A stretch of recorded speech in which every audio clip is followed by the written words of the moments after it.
Salam, hər vaxtınız xeyirli olsun. Yenidən Azərbaycan Beynəlxalq Kənd Təsərrüfatı Kaspiyan Agro sərgisindən hər birinizi salamlayırıq. Agro TV Azərbaycan olaraq canlı yayımlarımızı davam etdiririk. Təbii ki, sərgidə müxtəlif dövlət qurumları və özəl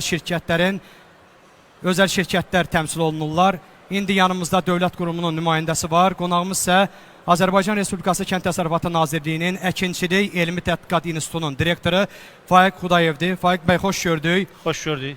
Bilmək istəyərdik, ümumiyyətlə məlumat əldə etmək istəyərdik. Kənd Təsərrüfatı Nazirliyinin Əkinçilik Elmi Tədqiqat İnstitutunun fəaliyyəti ilə bağlı bir qədər izləyicilərimizə məlumat verərdiniz. Sabri müəllim, təşəkkür edirəm. Çox sağ olun, minnətdaram dəvət etdiyiniz üçün. Əkinçilik Elmi Tədqiqat İnstitutu Kənd Təsərrüfatı Nazirliyinin struktur tabeliyində olan dövlət qurumlarından biridir, elmi tədqiqat institutlarından biridir. Əkinçilik Elmi Tədqiqat İnstitutu 1950-ci ildən yaranılıb. Hal-hazırda ölkənin müxtəlif bölgələrində 11-dən artıq təcrübə stansiyaları fəaliyyət göstərir. İnstitutumuzun əsas istiqaməti yeni sortların yaradılması, demək taxılçılıq istiqamətində və eyni zamanda yem bitkilər istiqamətində yeni sortların yaradılması, onların toxumçuluğunun təşkili və kadr hazırlığıdır. Bildiyiniz kimi, Əkinçilik Elmi Tədqiqat İnstitutunda demək dövlətin sifarişi əsasında toxum istehsal olunur ki, bu da demək güzəştli şərtlərlə bizim hörmətli fermerlərimizə demək institutun bölgüsü əsasında paylanılır. Bu institutumuzda bugünkü gün bu istiqamətdə demək tədqiqat işləri aparılır, yeni sortlar yaradılır və bu sortlar fermerlərin əlçatanlığı olması üçün onların ilkin toxumçuluğu təşkil olunur və fermerlərin bəyəndiyi sortlar fermerlərə bir toxum materialı olaraq fermerlərə demək bölgə əsasında verilir. Faiq müəllim, bildiyimiz kimi dövlət tərəfindən 2018-2025-ci illər üçün çəltikçiliklə bağlı dövlət proqramı təbii ki, qəbul olunub. Ümumiyyətlə bilmək istəyərdik, Əkinçilik Elmi Tədqiqat İnstitutu bu istiqamətdə hansı işləri görür? Sabri müəllim, demək Əkinçilik Elmi Tədqiqat İnstitutunun mandatına daxil olan bitkilərdən biri də çəltik bitkisidir. Bəli, çox düzgün qeyd etdiniz ki, 2018-2025-ci illərdə ölkəmizdə çəltikçiliyin inkişafı ilə bağlı, elmi əsaslarla inkişaf etdirilməsi ilə bağlı dövlət proqramı qəbul olunub. Bu dövlət proqramında demək mühüm vəzifələrin bir hissəsi də Kənd Təsərrüfatı Nazirliyinin üzərinə düşür. O cümlədən də Əkinçilik Elmi Tədqiqat İnstitutunun üzərinə düşür. Bir məlumat verim ki, son 50 ildə demək olar ki, ölkəmizdə çəltikçiliyin elmi əsaslarla inkişaf etdirilməsi istiqamətində heç bir tədqiqat işi aparılmayıb. Ancaq 2019-2020-ci illərdən sonra bu istiqamətdə Əkinçilik Elmi Tədqiqat İnstitutu mühüm addım atıbdır. Belə ki, demək, xalq seleksiyası yolu ilə yaradılmış bütün sortların kolleksiyasını təşkil edib. Demək, yeni şöbə yaradılıb, dayaq məntəqəsi yaradılıb, kadr hazırlığı həyata keçirilib. Bu istiqamətdə, demək, çəltikçilik istiqamətində inkişaf etmiş ölkələrlə demək, qarşılıqlı əlaqə qurulub. Türkiyə Respublikası ilə, Pakistan, İran, Rusiya, Malayziya Respublikası ilə demək, qarşılıqlı demək, elmi tədqiqatların birgə aparılması istiqamətində, yeni sortların yaradılması istiqamətində birgə əlaqələr qurulubdur. Məlumat üçün bildirim ki, son 50 ildən sonra ilk dəfə olaraq ölkəmizdə artıq 5-ə yaxın sort, çəltik sortu Əkinçilik Elmi Tədqiqat İnstitutunun alimləri tərəfindən yaradılıb. Bunlar demək, hal-hazırda Aqrar Xidmətlər Agentliyində sınaq məqsədi üçün təqdim olunubdur və eyni zamanda maddi texniki baza gücləndirilib. Bilirsiniz ki, çəltikçiliyin inkişaf etdirilməsi üçün xüsusi aqreqatlara demək, ehtiyac var.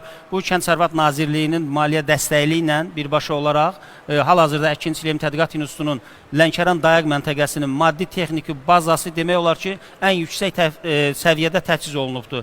Həmin burada demək, istifadə olunan aqreqatların, eyni zamanda təmizləmək üçün istifadə olunan aqreqatların, şum əməliyyatlarının aparılması üçün, şitilin əkilməsi üçün şitil əkənin, sonra demək, vegetasiyanın sonunda demək, əkin sahəsinin biçilməsi üçün kombayn. Bunlar hamısı yüksək səviyyədə son 2-3 il ərzində demək, Kənd Təsərrüfatı Nazirliyinin maliyyə dəstəyi ilə Əkinçilik Elmi Tədqiqat İnstitutunun demək, Lənkəran dayaq məntəqəsinə alınıb təhvil verilmişdir.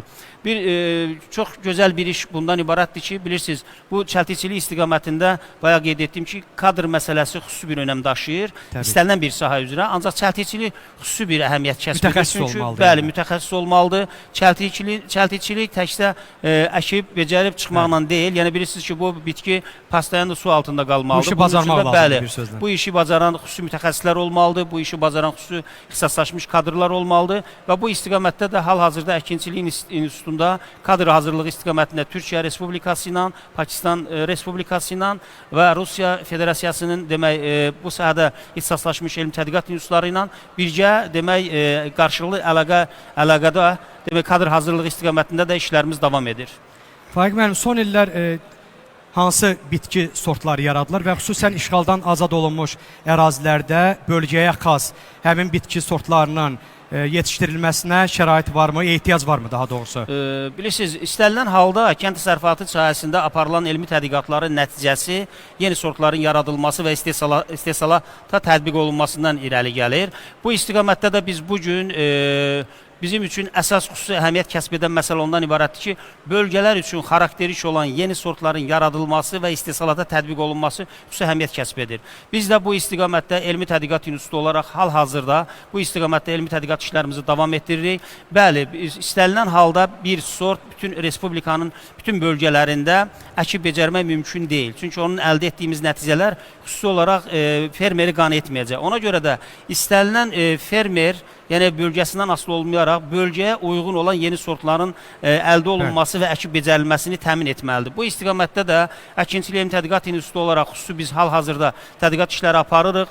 Hər bölgənin torpaq iqlim şəraitinə xas olan yeni sortlar yaradırıq və eyni zamanda biz bugün işğaldan azad olunmuş demək Qarabağda yeni sortların yaradılması istiqamətində xüsusi tədqiqat işləri aparılır. Çünki uzun illər, 30 ildən artıq həmən bölgələr demək bilirsiniz ki, erməni vandalizmi tərəfindən işğal altında saxlanılmış. Bu bölgələr həm çirkləndirilmiş, həm yeni sortların yaradılması istiqamətində 30 ildən artıq bizim tam dəqiq olaraq məlumatımız olmadığı üçün hal-hazırda o bölgədə monitorinqlər aparır. Elmi Tədqiqat İnstitutu olaraq yeni bölgə təcrübə stansiyasının yaradılması istiqamətində Nazirliyin siyasəti bundan ibarətdir, iş aparır və Elmi Tədqiqat İnstitutunun alimləri tərəfindən bölgələrə xarakterik xüsusiyyətlərinə, bölgənin xarakterik xüsusiyyətinə malik olan yeni sortların yaradılması istiqamətində elmi tədqiqat işlərimiz hal-hazırda davam edir. Faiq müəllim, Əkinçilik Elmi Tədqiqat İnstitutunun ərazisində bildiyim qədər kinoa bitkisi becərilir. Ümumiyyətlə Azərbaycanda həmin bitkiyə maraq necədir, varmı? Bilirsiniz, 2022-ci ildə demək Nazirlik tərəfindən bizə verilən tapşırıq əsasında səhralaşma ilə əlaqədar olaraq alternativ yem bazasının möhkəmləndirilməsi istiqamətində bir çox bitkilərin ölkəmizə gətirilməsi və onların sınağının həyata keçirilməsi istiqamətində biz yeni bir tədqiqat işlərinə başlamışıq və bunların içərisində də xüsusi əhəmiyyət kəsb edən bitkilərdən biri də maral falfa, kinoya bitkisi, amarant bitkisi demək və duza davamlı olan bitkilərin ölkəmizə gətirilməsidir. Biz həmən bitkilərdən demək kinoya bitkisindən ölkəmizə gətirdik, maral falfa bitkisindən ölkəmizə gətirdik. Bunların kifayət qədər demək toxumçuluğunu biz təşkil etdik. Fermerlərə bunların pulsuz olaraq, təmənnasız olaraq müxtəlif bölgələrdə fermer təsərrüfatlarında becərilməsi üçün bunlardan toxum materialı fermerlərə verdik. Hal-hazırda o bitki ilə əlaqədar olaraq Əkinçilik Elmi Tədqiqat İnstitutuna müraciət edən fermerlər var və biz onlarla elmi əməkdaşlığın birgə həyata keçirilməsi üçün qarşılıqlı bir memorandum imzalayırıq və bu memorandumun çərçivəsində həmən bitkilərin elmi əsaslarla becərilməsini biz təmin edirik. Hal-hazırda bizim amarant bitkisi ilə demək Amarant Az şirkəti tərəfindən respublikamızda demək böyük bir elmi tədqiqat işlərinin aparılması üçün Kənd Təsərrüfatı Nazirliyinə müraciət edib və bu müraciət əsasında biz həmən şirkətlə demək yaxın günlərdə memorandumun imzalanması və amarant bitkisinin əkilib becərilməsi üçün ərazinin seçilməsi istiqamətində hal-hazırda işlərimiz davam edir. Faiq müəllim, yəqin izləyicilərimizə də maraqlı olar. Kinoa bitkisinin ümumiyyətlə dünyada və Azərbaycanda qiyməti hansı həddədir, neçəyədir? Yəni? Bilirsiniz, dünya bazarında müxtəlif ölkələrdə bugün kinoa bitkisinin becərilməsi istiqamətində müxtəlif yanaşmalar var. Bir bitkinin istənilən halda qiyməti, ona çəkilən xərc, 1 hektara çəkilən xərcindən söhbət gedir. Ancaq bizdə Azərbaycanda kinoa bitkisinin demək olar ki, çox da böyük, yəni qiymət baxımından çox da bir böyük baha bir qiymətə deyil. Təxmini 15-20 manat civarında, 15-20 manat civarında 1 kilosunun dəyəri qiyməti var və bu istiqamətdə də hal-hazırda bizim demək fermerlər arasında, maraqlı olan şəxslər arasında bu istiqamətdə işlər görülür. Onların əsas məqsədi yeni sortların yaradılıb, sertifikat aldıqdan sonra onların ərzaqlıq kimi, yəni bilirsiniz kinoa bitkisi həm də demək ərzaqlıq qatqılarında istifadə etməklə, mətbəxdə ərzaq yeməklərə biraz qatqılar qatmaqla ərzaqlıq salatların hazırlanmasında, digər məsələlərdə də xüsusi əhəmiyyətə malikdir. Yəqin ki, biz kinoa bitkisi ilə də bağlı bir yeni sort yaradıb onu təqdim etmişik. İnşallah ki, o sort alınandan sonra, yəni artıq rayonlaşandan sonra, onun istehsalı ilə məşğul olduqdan sonra fermerlərimiz onun mənşə sertifikatı, keyfiyyət sertifikatı əllərində olandan sonra onları dünya bazarına, istənilən bir ölkəyə, tələb olunan bir ölkəyə, yəni ixrac etmə imkanına malik olacaq. Və son olaraq Vaqif müəllim, Əkinçilik Elm Tədqiqat İnstitutunun növbəti hədəfləri, gələcək planları nələr ibarətdir? Bilirsiniz, Əkinçilik Elm Tədqiqat İnstitutu olaraq biz bugün istənilən bir sortun yaradılması istiqamətində söhbət taxıllar fəsiləsinə gedən, taxıllar fəsiləsindən olan buğda və arpadan gedir. Bir sortun yaradılması klassik metodlarla 15 ilə başa gəlir. Ancaq biz Türkiyə Doğu Akdeniz Araşdırma Elm Tədqiqat İnstitutu ilə bağladığımız bircə müqavilə əsasında hal-hazırda Əkinçilik İnstitutunda tamamlama işləri başa çatmaq üzrədir, demək, adladma odası deyilir, generasyon odanın qurulması istiqamətində. Bu bizə nəyi deyir? Yəni, bu bizə nə verəcək? Yeni sortların yaradılması, istənilən halda klassik metodlardan istifadə etməklə, yəni hörmətli fermerlərimiz, bu sahədə olan ixtisaslaşmış mütəxəssislər də bilirlər ki, bir sortun yaradılması üçün 15 il minimum vaxt sərf etmək lazım olacaq. Ancaq hal-hazırda biz bu generasyon odanı qurmaqla, yeni bir adladma odasını qurmaqla gələcəkdə biz yeni sortların yaradılmasını 5-6 ilə mümkün olacaqdır ki, bu da ölkəmizdə ərzaq təhlükəsinin təmin olunması baxımından, istər qənnadı məhsullarına, istər yemçilik istiqamətində və eyni zamanda istər də una olan tələbatımızın, yəni asıllığın aradan qaldırılması istiqamətində bizə xüsusi olaraq bir mesaj verir ki, biz yeni keyfiyyətli məhsuldar, yeni sortlar yaradacaq və bunların qısa bir müddətdə yaradacaq və bu yaradılan sortlar qısa bir müddətdə fermer təsərrüfatlarına demək, artıq əkin sahələrinə köçürüləcək. Nəticə etibarilə fermerlərin istəyinə uyğun olaraq yeni sortun artıq dövrəyə qatılması təmin olunacaqdır. Yəni biz nə qədər tez sort yarada biləriksə, 5 ilə 6 ilə tez sort yarada biləriksə, çünki ətrafımızda baş verən qlobal iqlim dəyişkənliyi bizi məcbur edir ki, biz bu sortların yaradılmasını təmin edək.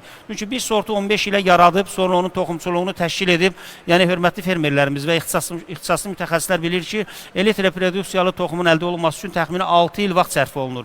Və bunlar hamısı aradan qalxacaq, asıllığımız aradan qalxacaq. Çünki yeni nə qədər çox sort yaradarıqsa, fermer təsərrüfatlarında bu sortların sınaqları daha tez həyata keçiriləcək, fermerlər üçün sortların əlçatanlığı daha asan olacaq, yaxşı sortları fermer daha tez seçəcək və bu baxımdan da bizim bu istiqamətdə olan asıllığımız aradan qalxacaqdır.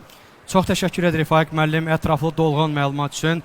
Qeyd edim ki, qonağımız Azərbaycan Respublikası Kənd Təsərrüfatı Nazirliyinin Əkinçilik Elmi Tədqiqat İnstitutunun direktoru Faiq Xudayevidir. Biz isə növbəti müzakirəmizin sonuna çatdıq. Aqro TV Azərbaycanı izləməyi unutmayın. Sağ olun, salamat qalın.